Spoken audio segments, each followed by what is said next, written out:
Weekend, Jenny, I was at the beach, you know, so I didn't see what happened last night. I'm sure Skip will be able to fill me in on everything that happened. I could not believe what I saw and heard at the end of The Last Dance last night, and I want to talk about it now. Well, have at it, my man. Have at it. Woo!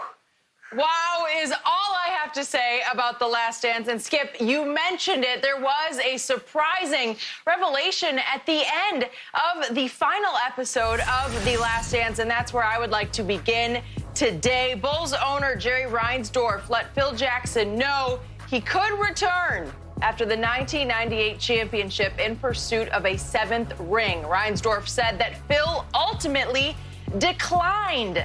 So, Skip, what was your takeaway from the end of The Last Dance last night and what you heard?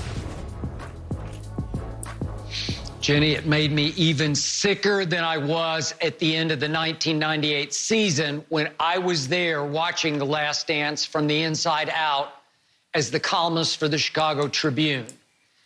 I told Jenny and Shannon on Friday's show that I had made a video that we posted yesterday in which I suspected that Phil Jackson was the real villain of The Last Dance. He called it The Last Dance because it was his last dance, and it should not have been Michael Jeffrey Jordan's last dance. Everybody in Chicago called Phil the Zen Master, but even late in the 98 season, I referred to him in print as the Spin Master. And when I heard what Jenny just referred to at the end of the documentary last night, I fell out of my chair onto the floor. This was a bombshell. This did incriminate Phil Jackson as the real villain, not Jerry Krause, Phil Jackson.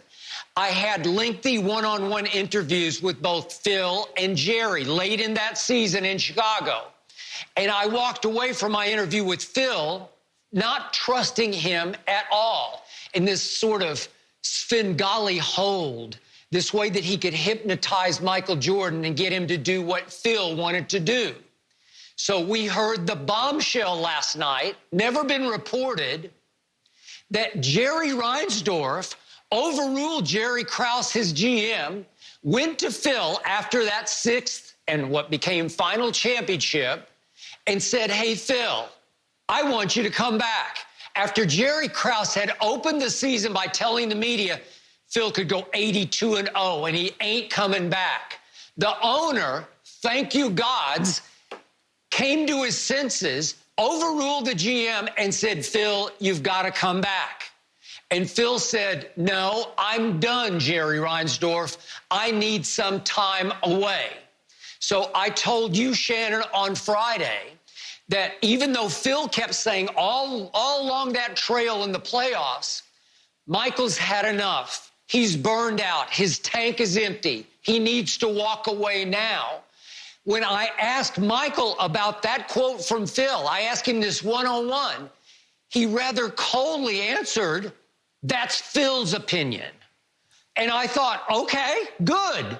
Maybe that means you're going to come to your senses, Michael, and come back without Phil Jackson.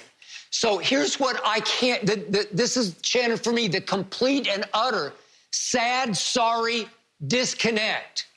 Why didn't Michael ever have any dialogue with Jerry Reinsdorf after the season was over? He said last night at the end of The Last Dance, Michael Jordan said, we had no dialogue.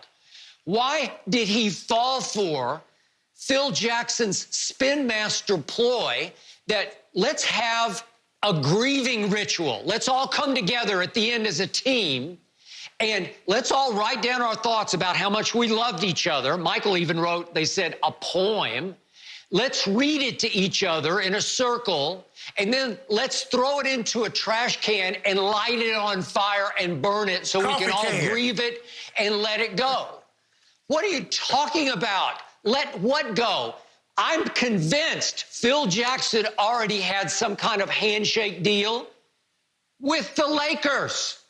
There was already Shaq and very young Kobe, And Phil took 1 year off, and then suddenly he was back in business, back right in the saddle, coaching Shaq and Kobe to 3 straight championships in Los Angeles, while Michael Jordan sat out the final 3 years of his prime, ages 35, 36, and 37. Why, Michael, didn't you wake up and go to Reinsdorf and say, you know, the truth is we don't need Phil? We saw it again and again in this documentary. The motivator for this team, really the ultimate head coach of this team, wasn't Phil Jackson. It was Michael Jordan. So all that baloney about Krause having fallen in love with Tim Floyd at Iowa State, forget it. Why couldn't Michael have gone to Reinsdorf and said, hey, Jerry, let's go get a real coach, somebody with experience. Let's go back to Doug Collins. That was his coach, obviously, for 3 years pre-Phil Jackson. And obviously, Michael ended up taking Doug Collins with him to Washington in the end. Why not do that? And so Michael is saying, it's maddening we didn't get a chance to run it back. Well, it's maddening because you didn't seize the opportunity to say, this Phil Jackson stuff's a bunch of phony baloney, a bunch of hocus pocus. But no, he had some weird kind of hold, and Michael talked about it at the end. He could get you to believe just anything. He could pull you into just about anything when it would involve the team. Well, why? That team, as Michael said, would have all come back if Michael said, I'm coming back. I believe Scotty, everybody would have come back on one-year deals. That team was not too old. The Knicks won the East the next year without Patrick Ewing. My Spurs won the shortened season. It was a lockout season championship, and that was pre-Tony Parker, pre-Manu, pre-obviously Kawhi Leonard. They would have won again. I think they would have won 2 championships, and in the end, it left me sickened and saddened that Michael's own documentary actually unwittingly exposed Michael as being naive to this whole situation, Shannon, and he got spun by the spin master and spun right out of town into retirement. Skip, I can understand why you and others that were so infatuated with the Bulls, and although you covered, you have a soft spot in your heart for Michael Jordan and the Bulls. But I don't believe one word that Jerry Reinsdorf said. You know why? Because this is the New England Patriots situation. If Coach Belichick and Mr. Kraft had wanted Tom Brady back, why did you sign him? Why did you only give him $8 million? Why not give him an extension of 2 to 3 years? When you took your butt to Montana and you talked to Phil and said, Phil, come back for 1 year, why did you only offer him a 1-year deal? If you really wanted him back, why not give him a 2? Why not give him a 3-year deal? Skip, Phil Jackson knew he was not sticking around for a rebuild. Jerry Krause also said, Steve Kerr, Ron Harper, and others, their market value wasn't worth that to us. He was not bringing them back, and they were not coming back on a 1-year deal. That's very convenient for Michael Jordan to say, yeah, they'd come back on a 1-year deal. That's easy for you to say because you're making $36 million on a 1-year deal. You're making $40 million a year from Nike on that 1-year deal. But hold on. What about these other guys? Scottie Pippen had been vastly underpaid for the last 6 years. Scottie Pippen was not coming back on a 1-year deal. Scottie Pippen had been underpaid for such a long time. Scottie needed to get paid. At that point in time, Skip, once you win 1, 2, 3 rings, what's the 4th one? There are only 2 people another ring would have really helped. And it would only help one guy, Scottie Pippen, if he won Finals MVP. Everybody else stood nothing to gain. Was that going to get Steve Kerr in the Hall of Fame? Is that the reason why Steve Kerr got a head coaching job? Ron Harper, Tony Kukoc, Luke Longley, was any of those guys going to get in the Hall of Fame if they got a 4th ring? Absolutely not. So therefore, at that point in time, and we see it a lot with football players, after I win 1 or 2 rings, there's no sense in me standing around for a 3rd. Let me go get that big payday, secure my family for perpetuity, and make generations well off. So, Skip, for me, Jerry Reinsdorf, that's very convenient because he knew Phil Jackson was not going to come part of a rebuild.